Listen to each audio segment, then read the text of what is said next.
Oi, eu sou a professora Ana Carolina e agora eu vou falar com vocês do capítulo 4 sobre a introdução do balanço patrimonial. O balanço patrimonial, ele é a principal demonstração financeira da empresa, porque ele vai refletir o que eu tenho de positivo e o que eu tenho de negativo em termos de bens, direitos e dívidas. Como que ele se posiciona?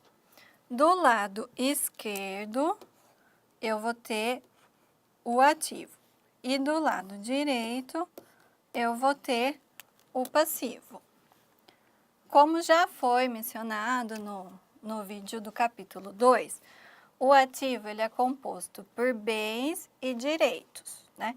Bens é tudo aquilo que é corpóreo, né? Então, aqui eu tenho exemplo, máquinas, veículos, estoque, dinheiro. E o direito são valores que eu vou receber. Então, se o cliente faz uma compra a prazo, isso me gera um direito que quando ele pagar, eu vou receber. O ativo, ele tem 3 regrinhas que precisa o item ter essas 3 regrinhas para fazer parte. Então, primeiro tem que ser um bem ou um direito de propriedade da empresa. Por exemplo, a máquina eu comprei, é minha. E o empregado que trabalha na empresa, ele me traz um benefício, né? Ele tem o valor, mas ele não pertence à empresa. Então, o empregado não é considerado um bem. Por que eu estou falando do empregado? Porque na época da escravidão, os escravos eram considerados como bem da fazenda. Então, a primeira regra é propriedade da empresa. Segundo, ele tem que ter um valor mensurável em moeda, monetariamente. Então, se eu tenho uma máquina que funciona, ela vale.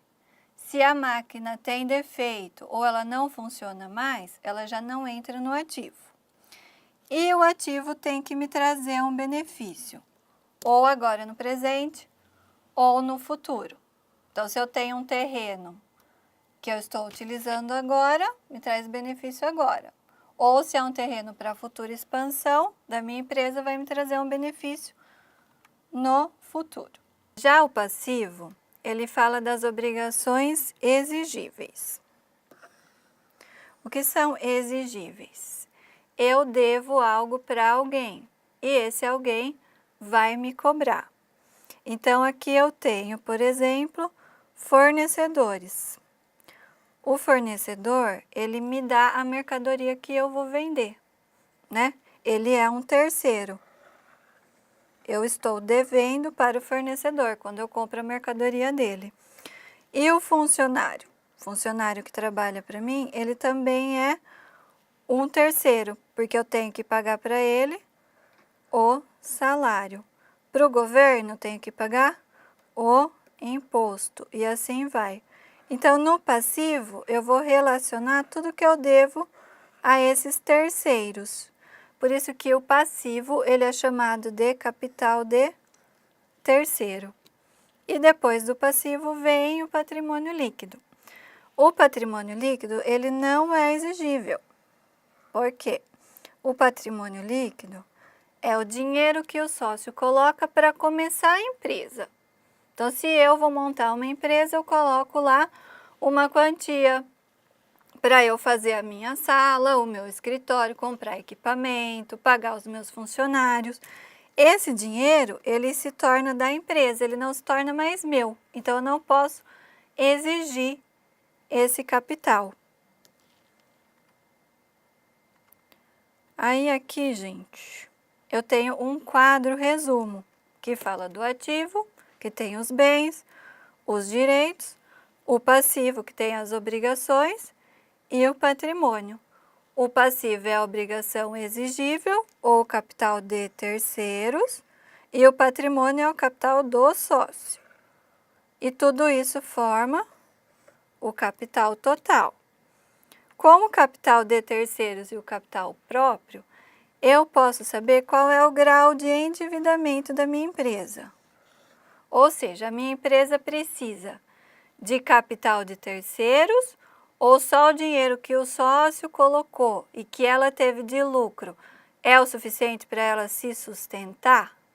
Eu consigo fazer essa comparação. O quanto eu tenho de capital de terceiros, o quanto eu tenho de capital próprio.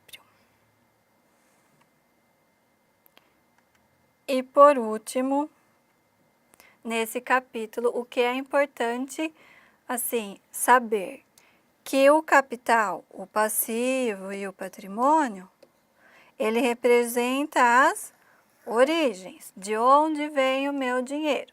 Ou vem de terceiros, ou vem do sócio. E é com esse dinheiro que eu vou adquirir os meus bens e direitos, caixa, estoque, máquina. Então, se eu coloco 100 mil reais, quanto que eu tenho para adquirir de bem? 100 mil reais. Ele vai estar sempre equilibrado, porque aqui é a origem, o lado do passivo, e o lado do ativo é a aplicação. Aí no livro vocês têm um exercício, que é para você definir o que é ativo, o que é passivo e o que é patrimônio. Eu só vou citar alguns exemplos aqui para vocês. Então, o primeiro item é o caixa. O caixa é o dinheiro que a empresa tem, é de propriedade dela. Então, é um bem, é ativo. Depósito em banco, é o dinheiro que a empresa tem no banco, é um direito, é ativo. Empréstimo bancário, a empresa fez o empréstimo, é passivo, exigível. Estoque, o que eu vou vender de mercadoria, é ativo, é bem. E o capital que o sócio colocou é o patrimônio líquido. E assim todos os outros itens aí para vocês classificarem.